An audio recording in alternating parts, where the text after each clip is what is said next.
REC 가격 변동의 이유와 RPS 시장의 일몰과 이후 전망, 유튜브를 시작하겠습니다. 안녕하세요. 유한회사 해신의 이상현입니다. 오랜만에 인사드립니다. 바쁘시더라도 본 영상을 보시고 우리 신재생에너지 산업이 올바른 방향으로 성장할 수 있도록 많은 관심 가져주시길 바라겠습니다. 오늘은 신재생에너지 RPS 종류와 그로 인한 REC 시장의 변화를 주제로 이야기해보려고 합니다.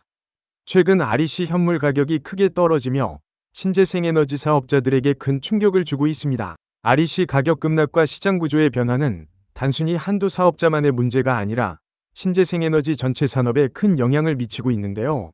과연 앞으로 어떤 변화가 일어날지, 그리고 우리는 어떻게 대비해야 할지 함께 살펴보겠습니다. 먼저 간단히 RPS와 REC에 대해 짚어보겠습니다. RPS는 리뉴어블 포트폴리오 스탠다드, 즉 신재생에너지 공급 의무화 제도입니다. 이 제도는 일정 규모 이상의 발전 사업자들에게 전력 생산의 일정 비율을 신재생에너지로 공급하도록 의무화한 정책입니다. 그리고 REC는 신재생에너지 공급 인증서로 신재생에너지를 통해 발전한 전력을 증명하는 역할을 하죠. 발전 사업자들은 REC를 판매하거나 거래소에서 현물로 거래해 수익을 얻습니다. 하지만 최근 RPS 종료가 발표되면서 REC 시장에 큰 충격으로 다가오고 있습니다. REC 가격이 급락하면서 태양광 사업자들이 어려움을 겪고 있다는 소식이 심심치 않게 들리고 있는 실정입니다. 그렇다면 RPS 종료가 왜 REC 가격에 영향을 미칠? 그 이유는 크게 세 가지 이유가 있습니다. 그 중에서 정부의 정책 전환이 가장 큰 이슈인 상황입니다. 정부는 기존의 RPS 제도를 종료하고 PPA나 새로운 시장 체계를 도입하려는 움직임을 보이고 있습니다. 24년 7월에 업로드했었던 재생에너지 보급제도 개편 연구 결과 발표 핵심 포인트 살펴보기 영상에서 분석드린 바와 같이 국내에서는 RPS 제도를 운영 중이었으나 주요국인 영국, 이탈리아, 일본은 이미 RPS 제도를 일몰하고 경매 제도를 시행 운영 중에 있습니다. 먼저 영국의 사례를 살펴보면 발전 수익의 불확실성으로 소비자 부담이 증가하면서 RPS 제도가 일몰되었습니다. 이후 2014년 하반기에 경매 제도를 도입해 문제를 해결하려고 했죠. 이탈리아는 정책 의무 조항이 부족해 목표 달성이 어려웠고 그 결과 시장 가격이 불안정해지면서 2013년에 경매 제도를 시행하게 되었습니다. 일본의 경우 후쿠시마 원전 사고 이후 점유형 1~2년에 RPS 제도를 종료하고 피트를 다시 도입하는 선택을 했습니다. 이처럼 대부분의 국가에서 RPS 제도가 종료되기까지 약 3에서 5년 정도의 시간이 소요된 것으로 나타납니다. 연구 결과를 보면 현재 RPS 제도만으로는 보급 효과가 미흡하다는 평가가 많습니다. 대신 피트와 핍, 그리고 RPS를 경매 제도와 병행해 운영할 때 가장 효과적인 보급 성과를 보인다는 분석이 나오고 있습니다. 정부가 RPS 제도를 폐지하고 태양광 REC 현물 시장을 없애려는 이유는 여러 경제적, 정책적 그리고 구조적인 문제를 해결하려는 목적에서 비롯되는 것으로 보입니다. 첫째로 시장 효율성 문제를 들 수 있겠습니다.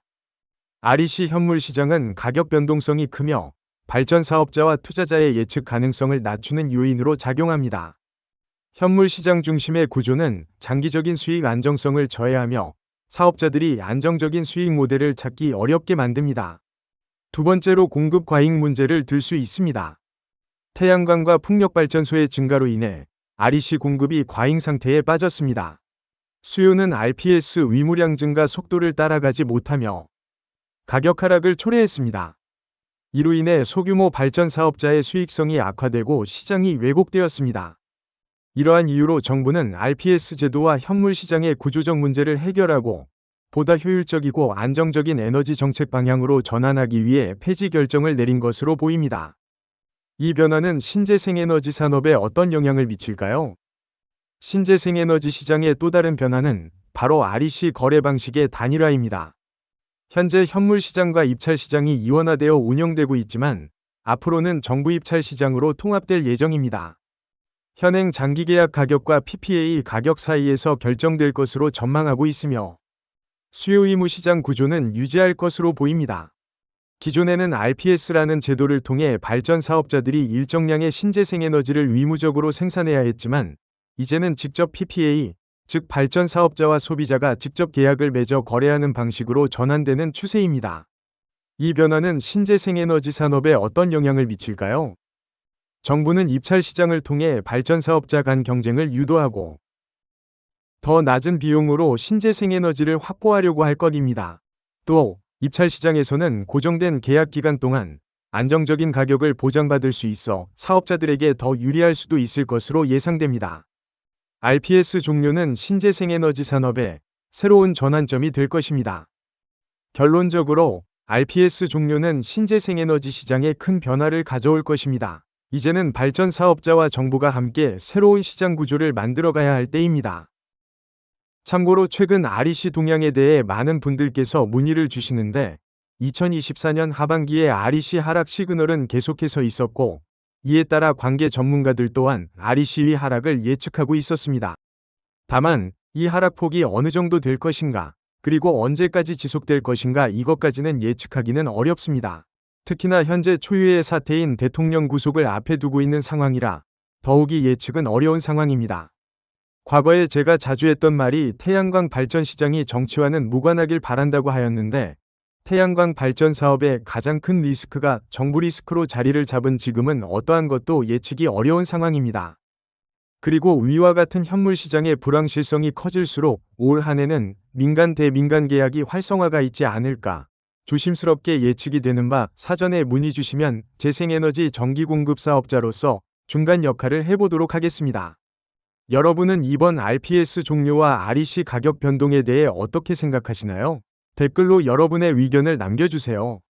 많은 분들께서 이러한 연구 결과가 시장에 반영되어 적용되기까지 관심을 가지고 의견을 제시하여 올바른 방향으로 재생에너지 시장이 자리 잡을 수 있도록 해주시기를 바라겠습니다. 여기까지 유한회사 혜신이었습니다. 본 영상이 여러분들께서 태양광 발전 사업을 하는데 조금이나마 도움이 되길 바라겠습니다.